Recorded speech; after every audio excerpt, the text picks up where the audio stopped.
Have you ever noticed something strange after spending time with certain people? Nothing dramatic happened. There was no argument, no open conflict, no obvious problem.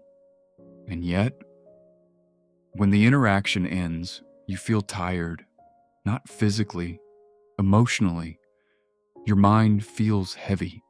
Your patience feels thinner. Your energy feels lower than it was before the conversation started. Maybe you said this to yourself.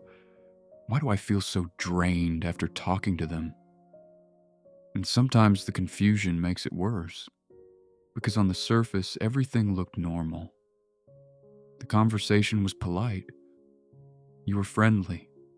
You listened carefully. But something inside you was working much harder than it should have. Let me ask you something important. When you're around certain people, do you feel like you have to monitor yourself more?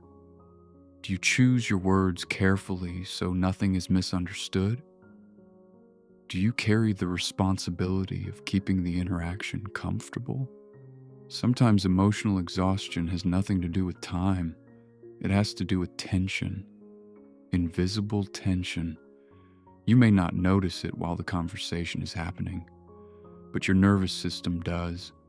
It notices the subtle pressure, the expectation to respond a certain way, the unspoken rule that you must stay agreeable, and slowly your energy is spent managing the interaction instead of simply being present. This is why some conversations feel light and others feel like work. But here's the deeper question. Are those people draining your energy, or are you spending your energy trying to maintain harmony? Because those are two very different things. And understanding that difference can completely change the way you experience relationships. Stay with me, because emotional exhaustion is often misunderstood. And once you understand what is really happening, you can stop carrying energy that was never meant to be yours. Emotional exhaustion rarely comes from a single conversation. It comes from invisible effort you may not even realize you're making. Think about the last time you felt drained after being around someone. Was it because they talked too much? Maybe. But more often, the exhaustion comes from something deeper. You were not simply listening. You were managing the emotional environment. You were adjusting your tone, choosing your words carefully, anticipating reactions before they even happened. In other words, you were doing emotional work, and emotional work consumes energy. Let me ask you something honestly. When you are around certain people, do you feel responsible for keeping the peace? Do you feel like you must stay calm even if the other person becomes difficult? Do you find yourself explaining things over and over so they won't misunderstand you? This kind of interaction creates a subtle pressure. Not loud pressure, not obvious pressure, but constant pressure. Your mind becomes alert. Your nervous system stays slightly activated. Your body begins to operate in a state of quiet vigilance. You're not relaxed, you're managing. And management is exhausting. But there is another layer to this. Sometimes the exhaustion comes from emotional imbalance. In healthy relationships, emotional energy moves in both directions. You listen, they listen. You express, they respond. There's rhythm. But in certain relationships, that rhythm disappears. You become the stabilizer, the listener, the one who understands, the one who adapts. And slowly, the relationship becomes one-sided. Not intentionally, perhaps, but consistently. And when that happens, the interaction stops being a connection. It becomes a responsibility. Let me ask you something important. When was the last time you left a conversation feeling understood instead of simply understanding the other person? If that question is difficult to answer, it may explain why you feel emotionally tired around certain people, because connection restores energy. but imbalance drains it. And the most confusing part is this: you may genuinely care about these people. You may value the relationship. You may want harmony, but harmony that requires constant self adjustment is not true balance. It is quiet overextension. And over time, overextension creates emotional fatigue. You start to feel something subtle: a hesitation before answering the phone, a slight resistance before meeting, a quiet relief when the interaction ends, not because you dislike the person, but because your nervous system finally relaxes. This is where many people become confused. They assume something is wrong with them. They think, why am I so sensitive? Why do I get tired so easily? But the real question might be different. Are you sensitive, or are you carrying more emotional weight than the relationship was meant to hold? Understanding this changes everything, because once you recognize the pattern, you can begin to shift how you participate in these interactions. And that shift does not require becoming distant, cold, or confrontational. It requires something much simpler: clarity. In the final part of this conversation, we're going to talk about how to protect your emotional energy without damaging your relationships. Because learning how to stay present without carrying unnecessary weight is one of the most important skills you can develop.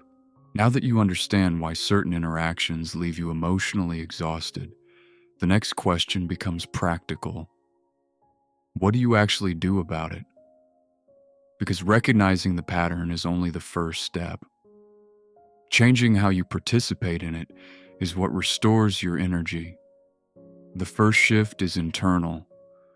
You must stop assuming that every emotional tension in a conversation is yours to manage. Many people who feel drained around others have developed a habit of emotional responsibility.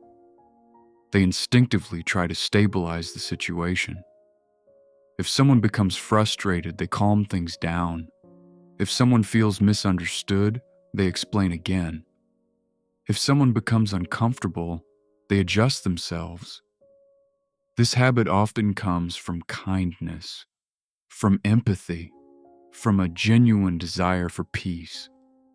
But here is the important realization: peace does not require you to carry the entire emotional atmosphere of a relationship. Healthy relationships distribute that responsibility. So the first step is simple but powerful. Notice when you begin to overmanage the interaction. Notice when you start adjusting your words excessively. Notice when you feel responsible for how the other person reacts. And ask yourself a quiet question in that moment: is this actually mine to carry? Sometimes the answer will be yes, but often the answer is no. The second shift is learning to remain present without overextending. This does not mean becoming cold. It does not mean withdrawing your care. It simply means allowing the other person to hold their share of the emotional space. For example, if someone is frustrated, you can listen without immediately fixing it. If someone disagrees with you, you can allow that disagreement without trying to soften every edge. If someone misunderstands you, you can clarify once without endlessly explaining. Let the conversation breathe. Let the interaction belong to both people. This small change alone can transform how your nervous system experiences relationships. But there is a deeper step as well. You must learn to respect your own limits. Emotional energy is not infinite. Just as your body requires rest, your mind requires balance in the relationships you maintain. So begin to observe how certain interactions affect you, not with judgment, but with honesty. Ask yourself, which conversations leave me feeling calm and restored? Which interactions leave me feeling tense or depleted? What patterns do I notice? Because awareness creates choice, and choice creates change. Sometimes the solution is not confrontation. Sometimes it is adjustment, shorter conversations, clearer responses, more space between interactions. None of this requires hostility. It simply requires alignment with your emotional capacity. And something interesting begins to happen when you make these adjustments. Your relationships become more honest. The people who respect your boundaries will adapt.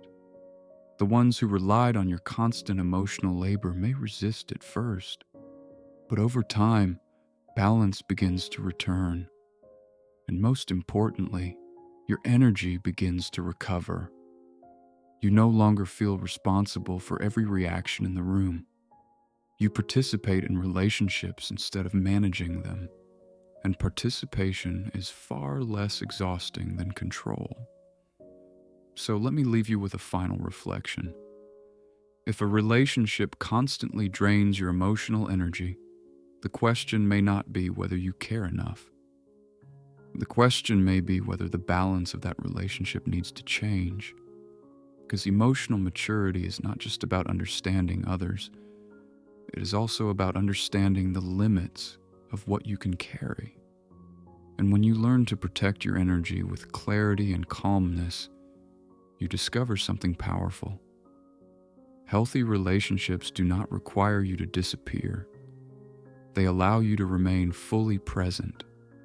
If this reflection helped you understand your emotional patterns more clearly, this channel is here for conversations exactly like this. Grounded, thoughtful, focused on growth. Subscribe to The Inner Formation if you want to continue developing emotional clarity through faith and understanding. And remember, your energy is not meant to be spent managing every relationship. It is meant to support a life that feels balanced, steady, and whole. If this reflection spoke to something inside you, remember this: you are not alone in what you carry. Many people walk through life quietly holding more than others can see. Pressure, responsibility, expectations. But faith was never meant to make life heavier. Faith was meant to remind you that you do not have to carry everything alone. So take a slow breath, allow your mind to rest for a moment, and remember that peace does not begin when life becomes perfect. Peace begins when the heart learns to trust.